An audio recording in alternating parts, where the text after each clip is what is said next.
मैं राष्ट्रपति लूला को इस अवसर पर अपने विचार साझा करने के लिए आमंत्रित करता हूं। Bem, primeiro, gostaria de dizer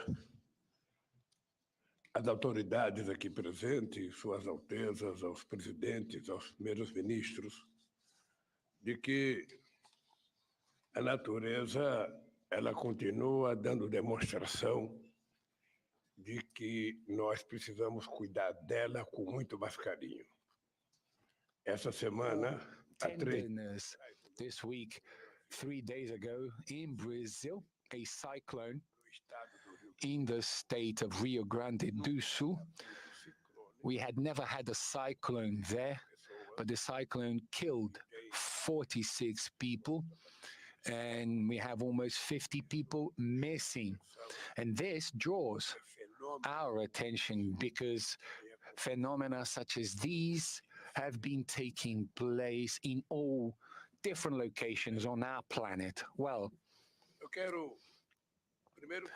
first, I would like to congratulate Prime Minister Narendra Modi for the efficient leading of the Indian presidency of the G20 and for the excellent work done in preparing this summit, and also with all the care that he and they gave us in these days that we spent with you. I thank India for its efforts to give voice, for giving voice to the topics of interest to emerging economies. So I would also like to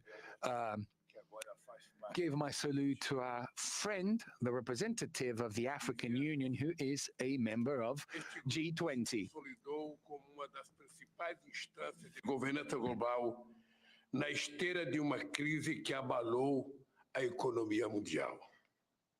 Nossa atuação conjunta nos permitiu enfrentar os momentos mais críticos, mas foi insuficiente para corrigir. And this was not sufficient to correct the structural defects of neoliberalism.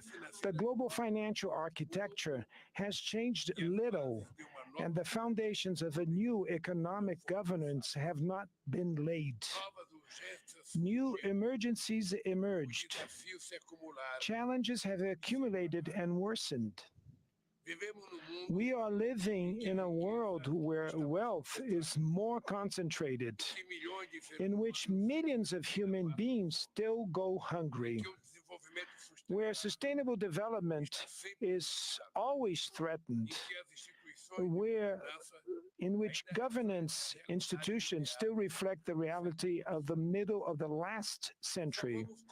We will only be able to face all these problems if we address the issue of inequality of income, access to healthcare, education, food, gender, and race, and also of representation is at the origin of all these anomalies. If we want to make a difference, we have to place reducing inequalities at the core of the international agenda. Therefore, the Brazilian presidency of the G20 has 3 priorities. The first one is social inclusion and fight against hunger, energy transition, and sustainable development in its 3 aspects: the vector social, the economic, and environmental vector. And thirdly, the reform of global governance institutions. All these priorities are part of the Brazilian presidency motto, which says, building a fair world and a sustainable planet. 2 task forces will be created: the Global Alliance Against Hunger and Poverty, and the Global Mobilization Against Climate Change. We need to redouble our efforts to achieve the goal of ending world hunger by 2030. Otherwise, we will be facing the biggest multilateral failure in recent years. Acting to fight climate change requires political will and determination from the rulers, as well as resources and technology transfer. We want greater participation of the emerging countries in the decision-making process of the World Bank and the International Monetary Fund. The unbearable foreign debt of the poorest countries needs to be addressed. The WTO must be revitalized and its dispute settlement system must start working again. To regain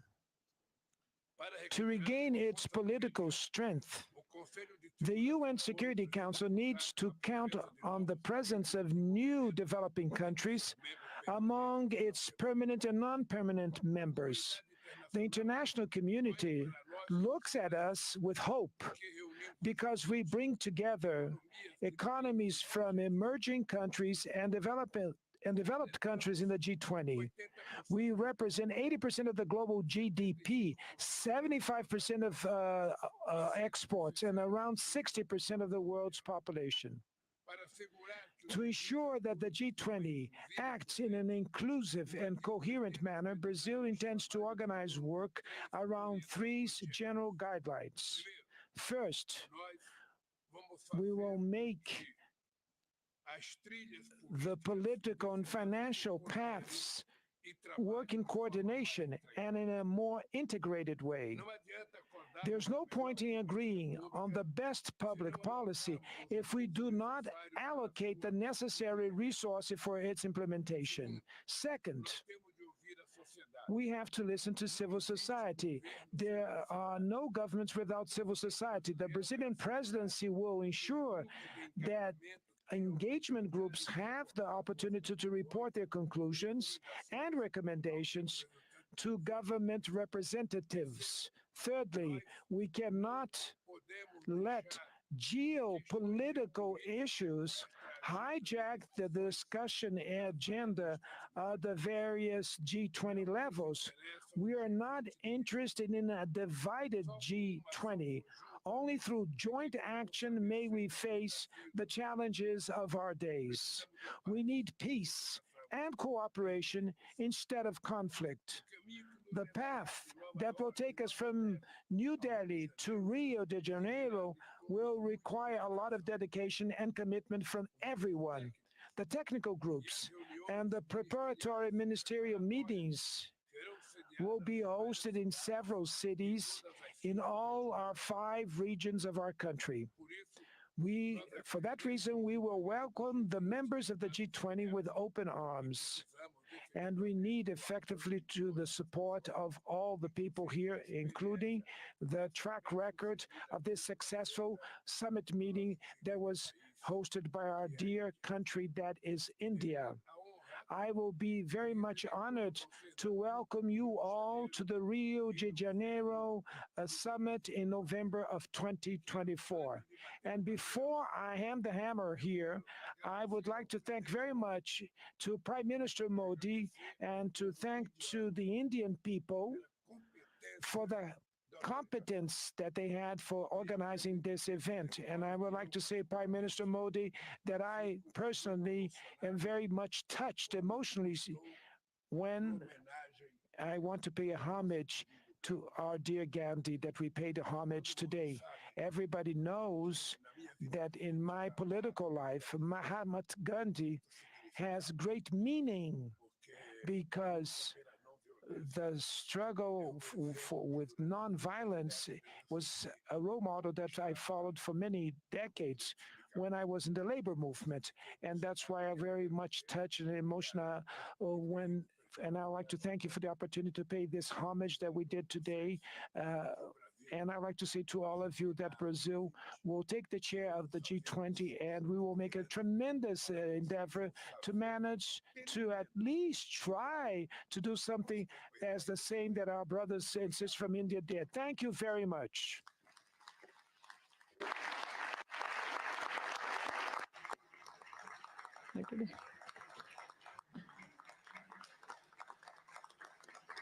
Your Highnesses, Excellencies, जैसा आप सब जानते हैं, भारत के पास नवंबर तक G20 presidency की भी जिम्मेदारी है। अभी 2.5 महीने बाकी हैं। इन 2 दिनों में आप सभी ने अनेक बातें यहां रखी हैं, सुझाव दिए हैं, बहुत सारे प्रस्ताव रखे हैं। हमारी ये जिम्मेदारी है कि जो सुझाव आए हैं उनको भी एक बार फिर देखा जाए कि उनकी प्रगति में गति कैसे लाई जा सकती है। मेरा प्रस्ताव है कि हम नवंबर के अंत में G20 का एक वर्चुअल सेशन और रखें। उस सेशन में हम इस समिट के दौरान तय विषयों की समीक्षा कर सकते हैं। इन सब की डिटेल्स हमारी टीम आप सभी के साथ शेयर करेगी। मैं उम्मीद करता हूं कि आप सब इससे जुड़ेंगे। योर हाइनेसेस, एक्सेलेंसीज, इसी के साथ मैं G20 समिट के समापन की घोषणा करता हूं। One earth, one family, one future का रोड मैप सुखद हो। स्वस्ति अस्तु विश्वस्य, यानी संपूर्ण विश्व में आशा और शांति का संचार हो। 140 करोड़ भारतीयों की इसी मंगल कामना के साथ आप सभी का बहुत बहुत धन्यवाद।